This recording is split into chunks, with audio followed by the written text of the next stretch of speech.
Welcome, folks, to the Squeaky Wheel. With me, as always, is my very good friend, my co-host on the Squeaky Wheel, the president, Lawrence Gervais. I'm Ross Memphis Pambrin, CEO of the Memphis Group. Try to bring you a weekly exciting show about our conversation that comes from a Métis perspective. We have strong community members who send us and share us a lot of information. So thank you to those subscribers to us on YouTube, and continue to watch for us. And if you have more questions, you can always email us, tsw@métis3.org. Now, Lawrence, I know a lot of people have seen our show. To those new people, we tend to follow a little bit of a format. We banter a little bit. I have a few questions that I want to ask you. We talk just very briefly about coffee. We engage with our guest, and our guest today, who I'm very excited to bring on, is a bit of a new direction for us, because we're often very focused on aspects within our community that are specific to Indigenous and specific to the Métis. And we've segued just a little bit because where we're at right now and some of the issues that are happening out in our world when it comes to computers, when it comes to our relationships, our connections, are being affected by our security within our computers. So our guest today is Mr. Kevin Ripa, who is a computer expert in the world of the security, auditing, and ensuring that our systems are always running properly. And I know we're going to glean a little bit of information from him, talk a little bit about how to connect with us. We finish with a rant. But Lawrence, today, give us a little bit of an update on what's happening regionally. Well, number one, we're getting ready for this big move to our new location, 1530 43rd Street in Northeast. It's not too far from our current location. It's about another 5-minute drive away, and a little bit closer to the Deerfoot on the 32nd Avenue side. But no, we're looking forward to the move. We're doubling the size of our space now. So, I mean, with all this COVID, we're not really in the office, but, at least we're moving into a different area of programming and, building, there's a certain wing where it's all offices. And then we have a podcast studio that we're putting in, as well as a classroom, as well as a very large boardroom, just all the amenities. And it's a little more comfortable, especially for parking too. So, yeah, it's going to be fun. I think we're going to enjoy the move once we're all packing up our stuff right now. So, I mean, that's part of it. We're planning a fashion show still with Parks Canada, and that's moving ahead, and everything is moving to virtual. We wanted to do it in person at the Lougheed House in the summertime, but unfortunately during the COVID regulations, we kind of needed to look at a more virtual thing and maybe plan for something either in the spring or in the summer. We'll see how that goes. But the blankets are a 350-year-old blanket that Hudson's Bay Company are putting out, and we're putting designs to those and asking for Métis Nation representatives or designers from across Canada to be a part of it. So pretty exciting. We'll see how that goes. Our campground, we're closing shop and, looking to more development there, and we looked at a lot of traditional land use studies over the last week and noticed a lot of Buffalo Lake, especially Tail Creek, and we're going right up to that alleyway up into Fort Edmonton to the North Saskatchewan and heading over, and that was predominantly a prime route for us, and we look at a lot of those studies, and we put a lot in, and families and connections to the script and all that stuff. So yeah, it's been a fantastic week for that, and looking forward to more. And then I shot a Ruppersland promo video, a commercial that's going to be on Global for Edmonton and Calgary. So they had a little studio that came in, very professional, kept their distance, and made me repeat this script over and over and over again until I got it right. But yeah, we look forward to a significant announcement coming up pretty quick. And hopefully they let me know when that's going to be aired. Yeah, so maybe it'll be aired by the time this is out. So that's pretty exciting. Well, yeah, we're going to have to make sure that we update Jason, our editor, so that he's able to get that out there, and we'll get that message shared as well. So before I move into my usual conversation that I wanted to have to open up a few things, Dancing Goat coffee was one of the ones that I brought back from the Okanagan. And I'm sorry I haven't had a chance to get that to you, Dave, based on the fact that, yes, I'm still in a cast, and as I point out, yes, no, I can't drive. But as we inch closer to our Halloween date, yes, I'm going to have to share that with you because this is an absolutely delightful coffee. One of the things that I wanted to bring up, Lawrence, this morning was I'd had a conversation recently with our director of medical health, Regan, at the province. 14% of people who sign up to go in for COVID testing are not attending their appointments. Folks, if you're going to use that resource or reach out to want to use that resource, which is essential as far as I'm concerned, folks, you gotta make sure you show up. You've asked the province. This is your health care. This is our health care. This is what we have to make sure, folks. So I wanted to share that message. I mean, I know the lineups can be huge and they can maybe be a bit of a chore to sit in, but the whole point is to keep yourself safe and everyone else safe. And if you don't go and then you just venture off and, become, I feel better, but you're still viral, and that's where the issue is, right? Right. So if you're gonna book in, folks, make sure you go to that. And this is one of the tools our province is trying to use. And so last week, Lawrence, we talked to Lisa Cruikshank from the Rupert's Land Institute. And the reason I wanted to say a big shout out to her and thank you for last week and our conversation where we had regarding our education and your last is because there's an opportunity within, I think, our world of connection and our world of computers. And the opportunities that Rupert's Land is creating for education. I'm hoping our next guest, who I'm going to invite on here right now, Mr. Kevin Ripa, onto our show, maybe we can try and utilize some of his knowledge to give direction to anybody who wants to go to school. Start utilizing those funding dollars. Reach out, but hopefully he can give us a little bit of direction into the insight of what are computers and where are they going to take us. So, Lawrence, if you're okay, I'm going to invite onto our show Mr. Kevin Ripa.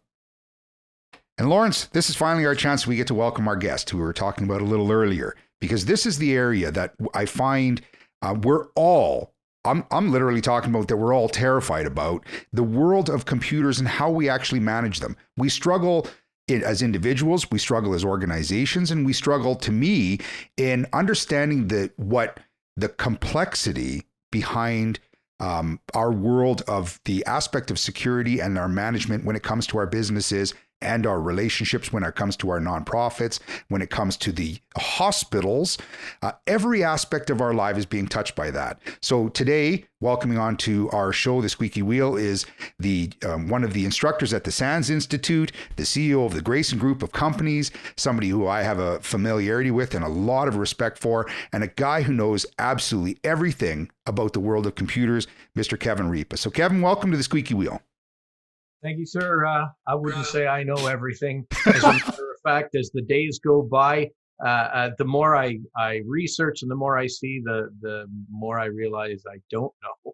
Maybe that's the reason people like you are so knowledgeable, because there's also a humility about the fact that I don't know if we can know everything, but the idea that we know where to go to get the information is going to, and being the person who knows how and where to go to get the information, likely is already 100 times further ahead than the rest of us. Because for the most part, I still struggle with figuring out how to set up my own printer to make sure that it works day by day. And hopefully I can find a guy who can help me with that anytime soon. So Jason, you keep your eye open for somebody as well. So one of the questions that I wanted to ask is, before we get too far into just some of the questions that I have regarding the world of computers, Lawrence and I, a lot of people know about us. They get to see us every week. And I know you have a strong strength on the internet, but just tell us, where did your journey begin when it comes to computers? And I want to lead that into the idea of where your journey began and where that interest took off for computers. My flag fell down. So, Kevin, here's a question I guess I have. Before we get too far into the conversation about computers, and I know you're going to be able to point out a number of things that every single person on the planet should probably know. everybody gets to know a little bit about Lawrence and I. Every week when we put our little podcast out in our Muskrat Tales that we talk about Métis conversation and what's happening in the Métis world and try and keep people updated.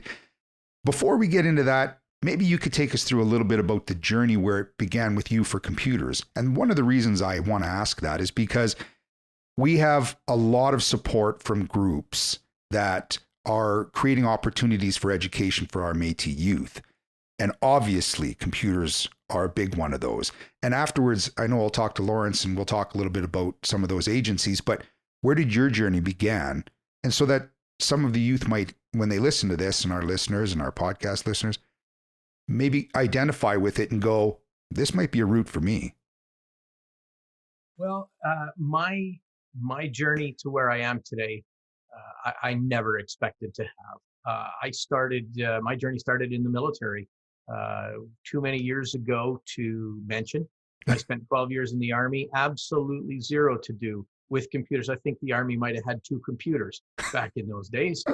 And I left the Army and started a security company, a strong security background. And it was physical security, kidnap and ransom transfers, child abduction recoveries, hostile extractions, high-end security. And that was the way I was doing things. And I did some high-end investigations and I enjoyed that. And one day, an opportunity arose where a colleague of mine was being or had been threatened online. Excuse me. And we didn't know back then, what was online? What's this internet thing you speak of? But it became an investigation and we went down the rabbit hole and I found out that, wow, this is interesting stuff. The first time I found out that when you delete a file, it's not really deleted and we can get it back, that was it. I was hooked. And so, a lot of people think that when it comes to getting into this industry or this line of work, that it has everything to do with being a nerd. And I'm not saying that I was never the nerd, but I am saying that I never dabbled in computers. I was never into computer games. The number one word I can bring to the table that brought me here was curiosity. If you have that curiosity, and if you like to know how things work, and if you like to sit in a room with a whole bunch of super smart people that haven't got a clue what you do, this is the place to be. We have opportunities within our agency in the Métis world, the Rupert's Land Institute. Lawrence, for example, they support years 1 now all the way through to essentially the last year of education. So when it comes to even wanting to broach the idea, is there a starting point? Where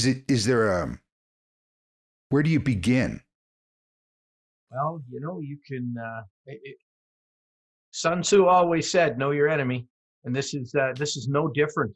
The best place to start is online.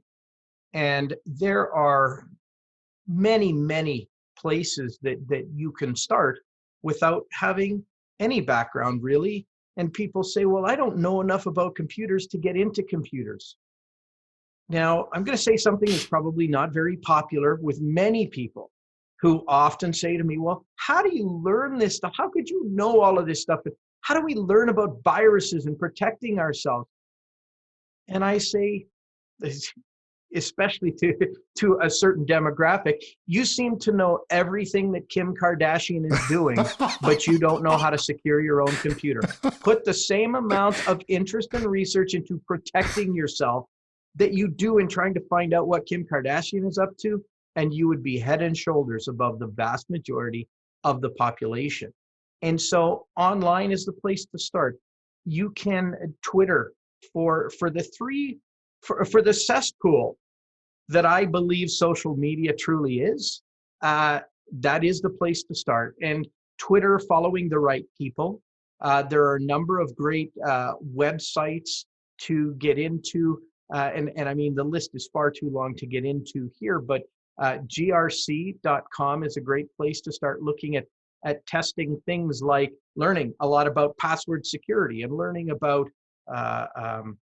what you should be doing to deploy security within your own environment. And a lot of people don't do it because They're afraid that it's rocket science. I apologize. They believe it's rocket science, and it's not. It is. There are three very simple things that can be done, and if you don't know how to do them, Google is your friend. Just Google it. There's no shortage of tutorials, but there's, reaching out to people. If you find me on Twitter, I'm always happy to help and answer questions, point people in the right direction. I teach classes that start very early on in the process. It's not just about learning how to do this and making it a career path, although I believe there's significant opportunity. But it also goes towards teaching everybody just the simple things that we can do in our day-to-day life that make us far more secure. We know we need to lock our door. We know we need to lock our car in a parking lot. And yet, if we translated the things we do online to the physical world, we'd be living in houses without doors and cars without windows. And we'd just leave the keys in and let everybody drive them anytime we want. And somebody would walk up to you in a parking lot and they'd say, oh, you know what? I got an uncle that died and he's in South Africa and he left me $17 million.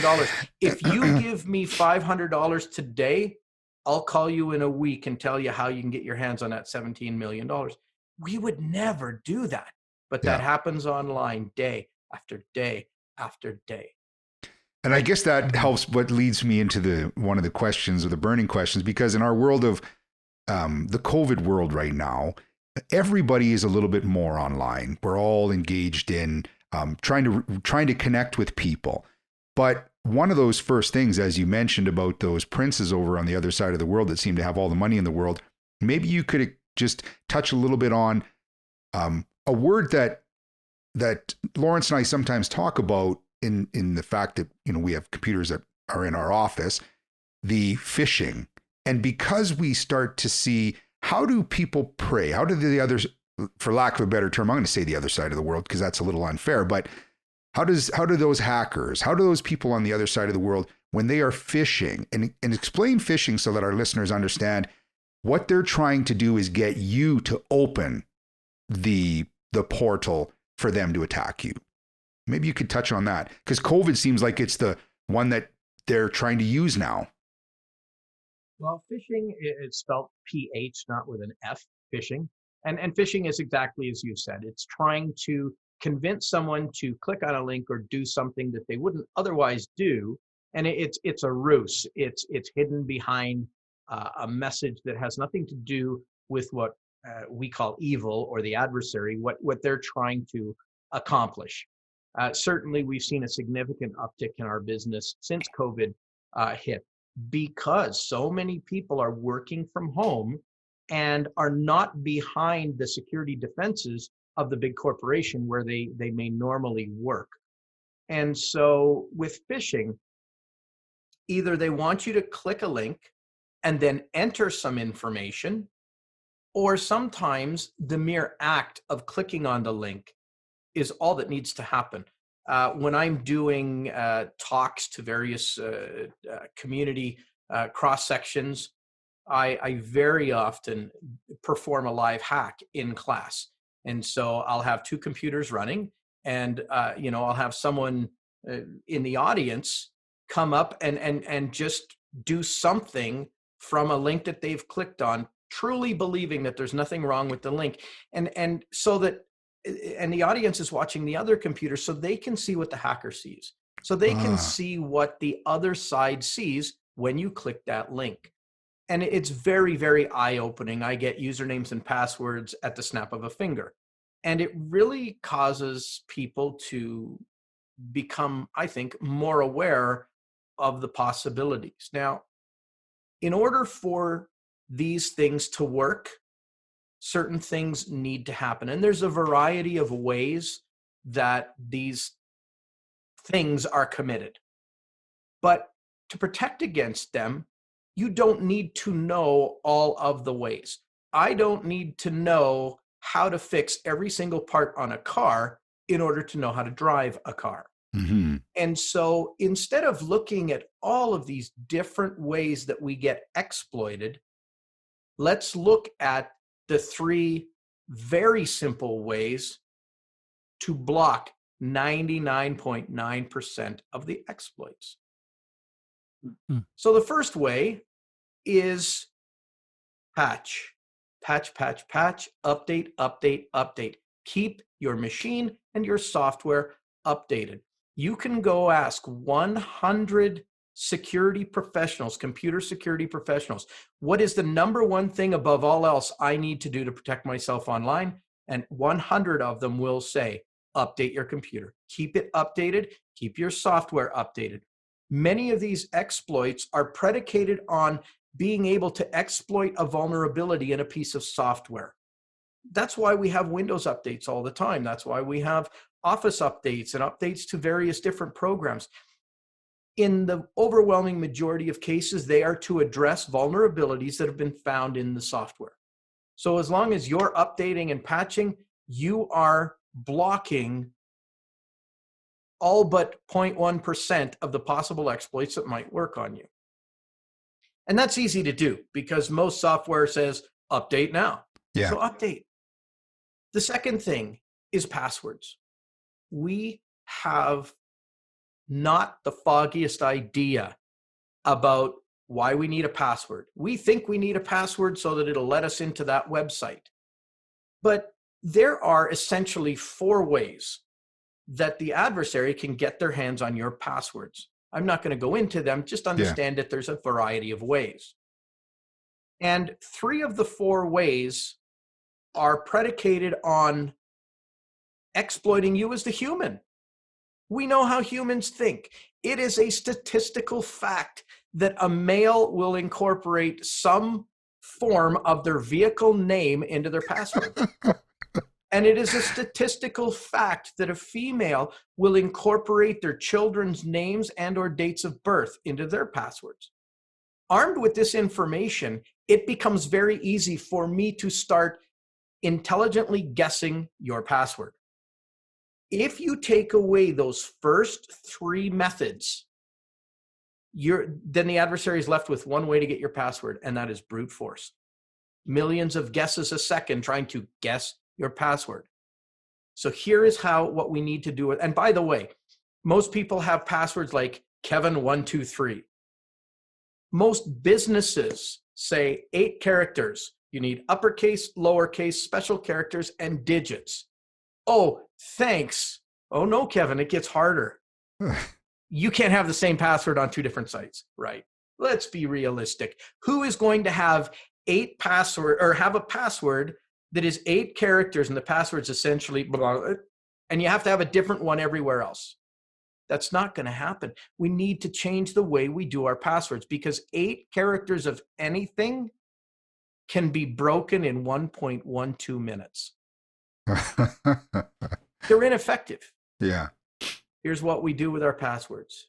And I'm going to scare everybody right now first. No less than 15 characters.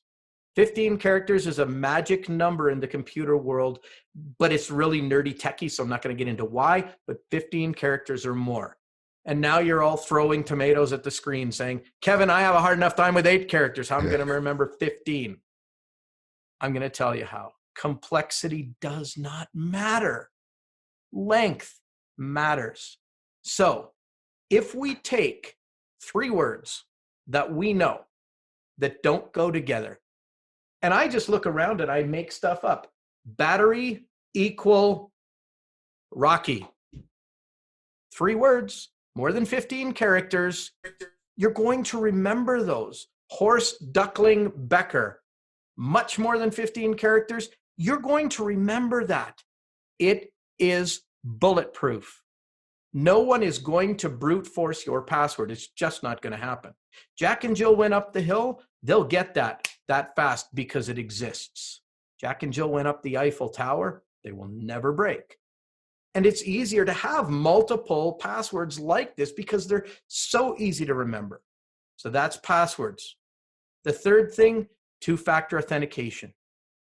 It doesn't matter how big your password is. You can have a 30-character password. If the adversary can get you to type it into a link you clicked on, I send you an email. Yeah, look at these great new ideas I have to help introduce programs into the Indigenous community to help with computer security and getting you into the field. Click here, log into your Gmail account so you can see my Google Doc that I've created for the purpose. You click on the link, guess what you see? A Google login page. But it's not Google's But it's not a login Google log page. I put it there. Yeah. And now you enter your username and password. I've got your password. It doesn't matter how long it is. So now how do we get around that? Two-factor authentication. Two-factor authentication is something you can set up at pretty much any website that has security, certainly Gmail, your banking, everything else. And once you do that, every time you try to log in, you put in your username and password, and you will either be texted or you can use an app that will give you a 6-digit code that's good for 60 seconds. You enter that after your password, and now you're in. Why is that good? Because now if someone gets your username and password, that's not enough. They will be prompted for that two-factor authentication, which they don't have. And the plus side of that is you're going to get a prompt for that code now knowing that someone is trying to log in using your credentials. Let me recap, Ross. Updates, passwords, two-factor authentication. So summarizing those, updates, passwords, authentication. So this statement, those three things that you're pointing out, we're sharing that have to be, our youth have to understand that, our elders have to understand that, our business people have to understand it, the corporations have to understand. At the end of the day, those three things are important across the whole spectrum. Anybody who uses a computer. See, and it, I'm not saying it's simple, but Lawrence, we think of these things in our office, don't we? Well, we have to. I mean, we, we protect a lot of our stuff, especially, our very secure conversations and emails is part of it. And we've been attacked a few times over the last year, across the whole province. Yeah. With our emails, right? So it only takes, a few people to enter the system, and then all of a sudden we have this whole Wild West show happening, right? But, behavior is part of it too. And, sometimes the behavior of the operator, not clicking, entirely on these updates, like you say. And I mean, that's important. But yeah, I think it's all about our attitude and our behavior when we're using these things. I've done a number of incident responses into large corporations, including Indigenous communities as well. And, we talk a lot about how we have to secure our email and how we have to change our passwords. And more people today know this is a thing. But I can tell you that I will sit in a room with 100 security professionals who will all nod their head when I say, you need two-factor authentication. And out of those 100, I will go to their environment and I will actually look and see how many of them have two-factor authentication. 4. 44. These are statistical representations. Microsoft Office 365 for Business is ubiquitous across the work environment. That's what so many organizations use. They have a 4.6% utilization of two-factor authentication. So if we just want to stay ahead of the curve, do the two-factor authentication, change the passwords, and make sure that we update our computers. It is unbelievable. And any one of those, if I had to pick any of the three, two-factor authentication would be number one, top of my list today, just because of the attacks that I see. And it is, there is so much opportunity within many organizations, but certainly the Indigenous community to move into these fields. There are grants and bursaries, and probably the biggest thing is the vacuum that exists everywhere. Yes. that is a complete and utter lack of knowledge in this field. And I go to many of these, go to a lot of reserves. And do you know how many Indigenous people I see working for the third party managed services companies? Very few. And I'm sad to say that too often the Indigenous person that's in the room is there because the third party organization was told they had to hire someone like that. And that's wrong. That is absolutely wrong. Who better to know the mindset than someone who lives in that environment? And the opportunities abound. We just need to open the doors.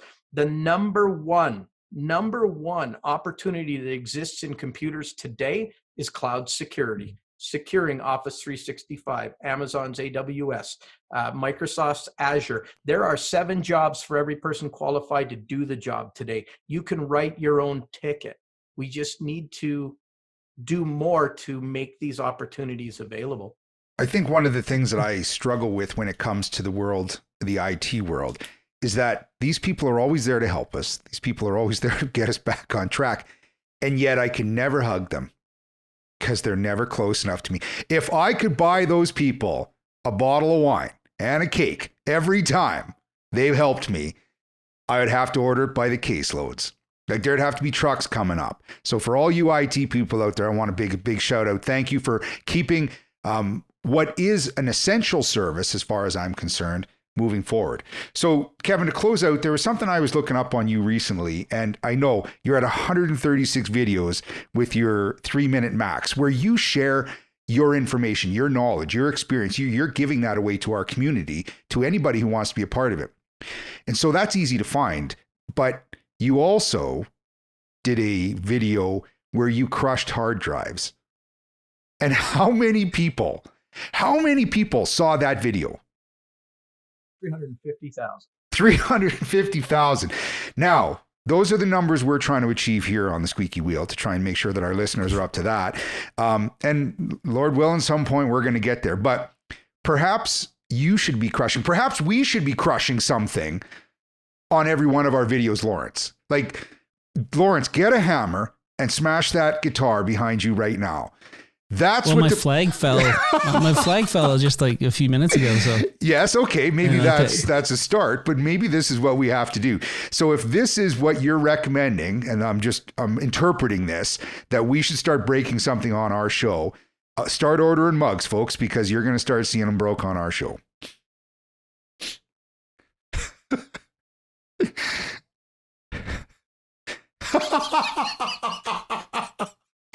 Folks, if there's something you want to see broken on our show, make sure you send it to the Métis 3 office, and I'll get it into my room. We're going to break it. So, Kevin, I'm going to end it there. I appreciate it. Lawrence, could you thank our guest on the way out here?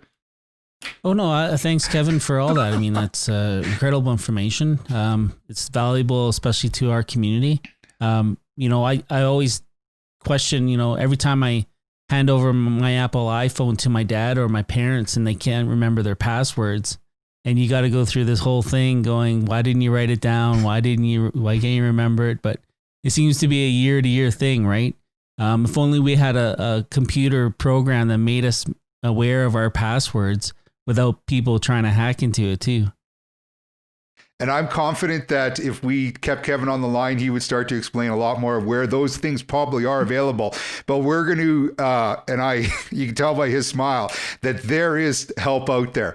But I think we got miles ahead already, just in the understanding of those 3 things that we really have to focus on. So, Kevin, thank you for your time on the Squeaky Wheel today. Look forward to more conversation with you, and continue to share that knowledge that you're giving away to everybody for free, because we're going to glean from it. So let's get our youth more involved in the cloud services world, and keep building our Métis programs, and try and include more of our community within the Indigenous structure of what is our world of computers. So thank you, Kevin Ripa. Thank you for allowing me to be a little part of your world's day. Roger that. Yeah. So, Lawrence, I think that's it hits the nail on the head. I think too often, and these are the kind of things I learn when you talk to the experts out there, is we're always looking to try and complicate what the world of computers, what the world of connection is. And sometimes these guys hit the nail on the head. Stop looking to get too deep down the rabbit hole and start right when the rabbit's head is still in the sun. Maybe I should have said muskrat's head is still in the sun, but the idea that we just have to focus on something that the most simple things that, as he pointed out, because this guy teaches everybody, not forgetting that we have to have good, reasonable passwords, good passwords. Why not? Especially the way Kevin's setting it up, that if we put it in a way where we're focusing on, we know what the words are likely going to be. But I've been down that route before where I've, run into some computer problems, and explaining to both our youth, our elders, and to the people within our corporations that you want to run into less problems. Here's something else that you can do, because these are the fundamental backbones. I talked to Kevin, I think it was probably about a month ago. There was a hospital down in the United States. Hospital ended up getting hit with ransomware. It could be as simple as, this is one of the biggest hospitals in the United States, or one of the agencies that has people all over the world. And I think it was 90,000 employees. One security problem that gets into their system, all of their computers were shut down. Yeah. Now, you think of, we have a reasonable sized office, and I'm excited because we're moving to our new office. Perhaps that's something that we, as we develop setting up our new office, we have to be really conscious of. Yeah. Of ensuring that we maintain this level of security, and start encouraging our youth. This is where we have to, rather than outsourcing, as the government's starting to do with some of their work, rather than outsourcing some of our work, making sure that we support our own community members and get them involved. Well, it's all about behavior and attitude, like I said. And, we have anti-maskers out there. They don't want the government telling them what to do. And, we have this, and you don't want the government to tell you what to do. And then you have now your computers telling you what to do. And so you make the conscious decision, well, I take a stand, right? I'm not going to update my computer, right? But our computers don't care. And these aren't real people. These are things that are saying, here's the background behind the security that's going to be required. And if you don't do it, it's not going to fix itself. Yeah. Then you've got to reach out, and then you start paying the bigger money. That's right. And how can you be the squeaky wheel online and complain about your life and without your computer working, right? It's going to be hard. Yeah. How can you email the squeaky wheel? How can you communicate with us if you don't have those luxuries and those opportunities? Yeah. But I know we're in a difficult time right now, especially within our economy, of trying to figure out, what are we as a community responsible for? So what is our government responsible for? And then what becomes the private industry's responsibility? Yeah. And where do we differentiate that? And I mentioned hospitals before, and now we're seeing that challenge within our hospitals now of trying to figure out, well, what part is our province paying for? And what part is are we as individuals, are we supposed to pay for? So big shout out to him if you're interested in understanding and gleaning just a little bit about what his world of computers is, go on YouTube and look up 3 Minute Max, and you can watch 136 just mini Max Kevin Ripas that explain something within 3 minutes. And just like our Muskrat Tales, he utilizes that same sort of timeline. Get in there, hit the information, people pick it up, get out. I like this approach because we get a chance to talk between you and I. We get a chance to talk about our community, and we get a chance to share something that we hit on a lot more things within our little podcast here. So to get into our rant, Lawrence, I know a little earlier in our program, we were talking about that the number of people that aren't showing up for their COVID tests, but what I've started to run into, most of us live within a community where there's a school. And I know I'm starting to see a lot more people who are driving their kids to school. We're starting to see a little bit less of the buses that are moving around, moving our kids back and forth, and the costs associated with it. For goodness sakes, folks, if you're going to pick your kids up at school, don't park backwards on the opposite side of the road, because it's just a mess. I'm watching people sticking out, and they're backwards towards the direction of traffic. and they're pointed at other people, take that extra second to go around the block. I find that's driving me nuts. You? What are you seeing, Lawrence? Well, I noticed the trend on your rants is a lot about driving and transportation, and you have this cast on your leg. So I'm really surprised you're out there driving in the first place. Okay, this was my wife who was driving me around this time. Right. People just have to be cognizant, and that's why a lot of these schools put pylons out and they try to direct traffic, and that's important. You have a drop off area and you kind of keep the toe in the line, right? But yeah, just some people just are impatient, and it's a little bit unsafe to have your little ones running in and out of traffic to try to get to school too, right? Yes. And if you're parked backwards, it's starting to confuse everybody. Yeah, that's right. So I guess that's my rant. That's what I wanted to throw out there. So Lawrence, maybe to close out our podcast today, just because I know we chatted with our guest for quite a while there, Mr. Kevin Ripa, is big shout out to the Dancing Goats coffee from the Okanagan that I brought back. Again, big shout out to our guest. Thank you, Lawrence, as always.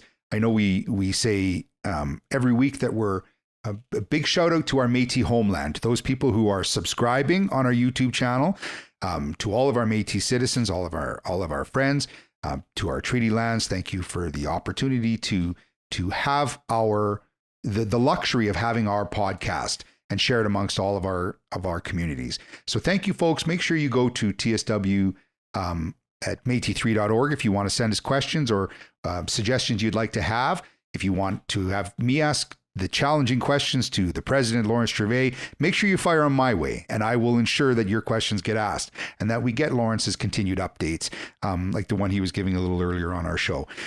Please make sure that, again, after you've subscribed, tell somebody else. This is our avenue for sharing that communication. So hug an elder when you get a chance. Make sure you wear your masks. Keep the fire burning, folks. And from Ross, Memphis, Pambrin, and my friend Lawrence, close this out. Well, thanks everyone for being here. Thanks to Kevin for his technical talk, but it's something that we all need to be reminded of. But it is important. And keep everyone keep safe, and we'll see you next week. And curious, you drive a Dodge. Is Dodge in your password someplace? Don't answer that. We don't need to set anybody up. But no, actually, I use a lot of ballet terms. So if you can kind of figure that out, well, then good luck. You're hacked already into Lawrence. So thank you, folks. Thank you for listening to Squeaky Wheel. We look forward to listening to you next week.